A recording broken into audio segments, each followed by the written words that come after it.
নমস্কার বন্ধু, সম্বাস কুকিং এ আপনাদের স্বাগত। আজকে আমি রান্না করব পেঁপের ঘন্ট। পেঁপের ঘন্ট করার জন্য এখানে আমি 3টে পেঁপে চোকলা ছাড়িয়ে ধুয়ে পরিষ্কার করে নিয়ে নিয়েছি। চলুন দেখে নেওয়া যাক আমি কিভাবে পেঁপের ঘন্টটা তৈরি করি। প্রথমে আমি এই গ্রেটারের সাহায্যে এইভাবে পেঁপেগুলোকে গ্রেট করে নেব।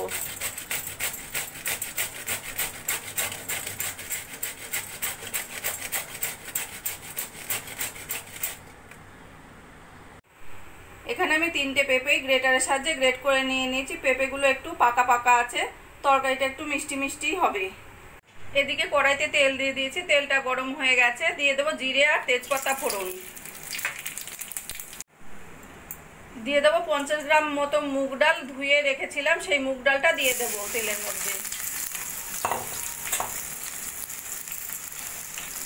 দিয়ে মুগ ডালটা একটু ভাজা ভাজা করে নেব।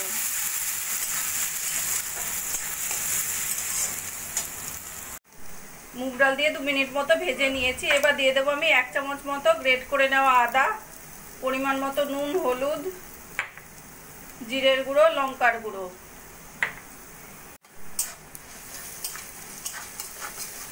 দু 3 মিনিট মতো মশলাটা কষিয়ে নেব।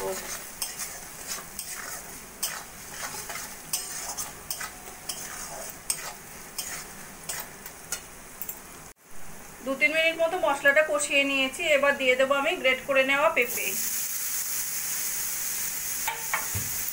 পেঁপেগুলো দিয়ে ভালো করে মশলার সঙ্গে মিশিয়ে নেব।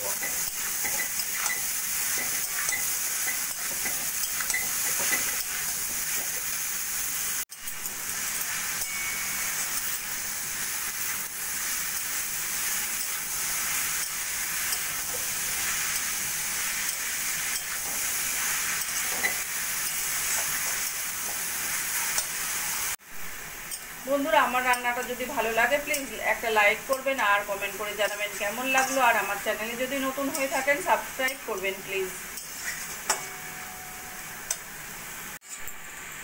পেঁপে ভালো করে মশলার সঙ্গে মিশিয়ে নিয়েছি। এবার লো ফ্লেমে একটা ঢাকা দিয়ে আমি যতক্ষণ না সিদ্ধ হচ্ছে রান্নাটা করে নেব। এইভাবে ঢাকা দিয়ে 10 থেকে 12 মিনিট মতো আমি পেঁপের ঘন্টটা রান্না করে নিয়েছি। এবার আমি ঢাকাটা তুলে দেখে নেব।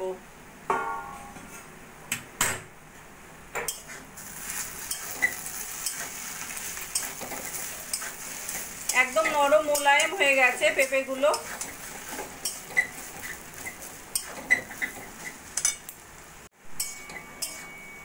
এবার একটু তুলে আমি দেখে নেব মুগ ডালগুলো সিদ্ধ হয়েছে কিনা।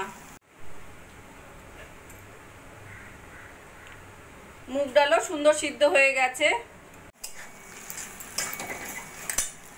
এবার আমি দিয়ে দেবো অল্প করে গরম মশলার গুঁড়ো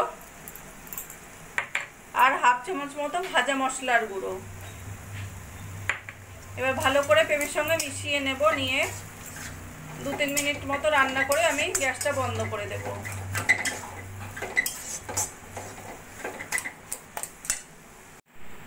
গরম মশলা ভাজা মশলা দিয়ে আরও 2-3 মিনিট মতো রান্না করে নিয়েছি। এবার আমি গ্যাসটা বন্ধ করে দেব। মুগ ডাল দিয়ে পেঁপের ঘন্ট রান্নাটা আমার কমপ্লিট হয়ে গেছে। আমার এই রেসিপিটা যদি ভালো লাগে আপনারাও বাড়িতে বানিয়ে দেখতে পারেন। গরম গরম ভাতের সঙ্গে খেতে অসাধারণ লাগবে। আর কমেন্ট করে জানাবেন কেমন লাগলো। প্লিজ লাইক, শেয়ার ও সাবস্ক্রাইব করবেন।